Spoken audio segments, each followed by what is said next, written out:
Saya pertama berterima kasih kepada Kiai Idrus Romli yang telah memaparkan itu setidaknya menjadi keilmuan kepada semua yang melihat video beliau gitu.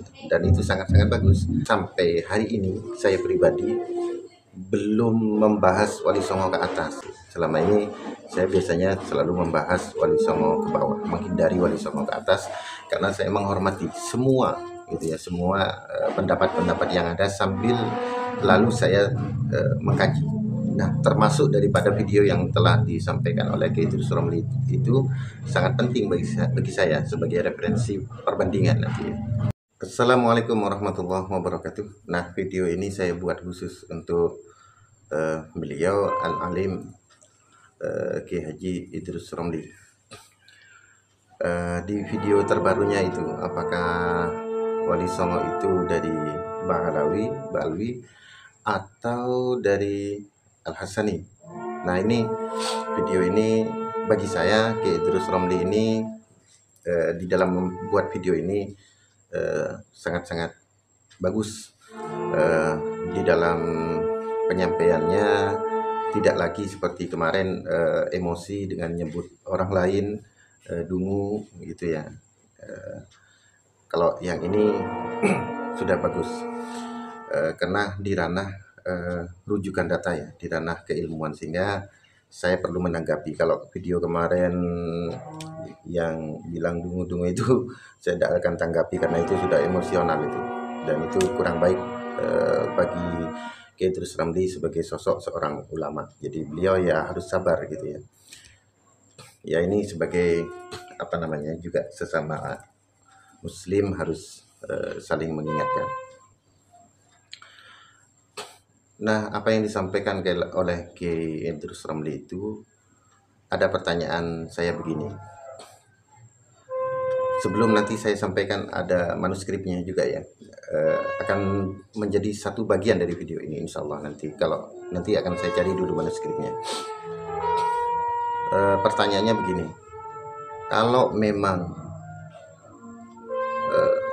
sudah disepakati gitu ya, Wali Songo itu adalah dari klan Ba'alawi, kenapa sampai hari ini belum ada satupun yang ditetapkan oleh kelompok Ba'alawi sebagai bagian dari mereka? Kenapa? Bahkan yang menulis kitab sendiri itu juga apakah sudah ditetapkan oleh klan Ba'alawi atau tidak? Nah, ini yang paling penting. Kenapa? Pertanyaannya. Yang dipaparkan oleh Kiai Idrus Romli ini kan sudah macamnya sangat kuat gitu ya. Tapi kalau memang kuat, kalau sudah diyakini, kenapa tidak ada satupun duriah daripada Wali Songo yang sampai hari ini belum diakui atau oleh keluarga daripada Pak Alwi secara tersurat oleh lembaga resminya? Yang ini yang saya pertanyakan. Kalau memang sudah sahih seperti apa yang disampaikan oleh Kiai Idrus Romli, atau jangan-jangan apakah hanya Wali Songo aja yang dianggap sahih, sementara dianggap Wali Songo tidak punya keturunan? Nah, ini yang penting. Yang ketiga, kalau misalkan memang Wali Songo dianggap tidak ada keturunannya gitu, apakah ia mungkin dari 9 Wali Songo itu, bahkan lebih gitu ya, istrinya mandul semua? Kan tidak mungkin. Nah, ini pertanyaan saya. Yang selanjutnya yang perlu saya komentari adalah tentang penetapan di Pondok Pesantren Sidogiri ya. Pondok Pesantren Sidogiri ini salah satu pondok pesantren tertua yang menjadi rujukan, bahkan menjadi banyak guru daripada banyak ulama gitu ya. Dan kalau boleh bercerita, sebetulnya bapak saya itu mulai kecil ya usia SD lah.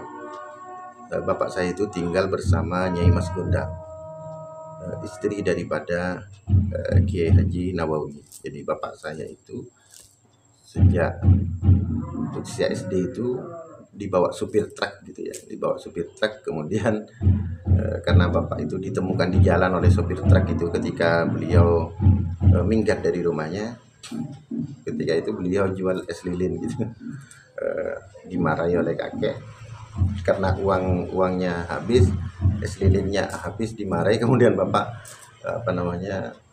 berapa hari di jalan tidak makan gitu. Akhirnya ketemu supir truk, kemudian dibawa usuran, dipasrahkan kepada Nyi Mas Gondang, dibilang tidak punya orang tua, sehingga sampai besar beliau bersama Nyi Mas Gondang.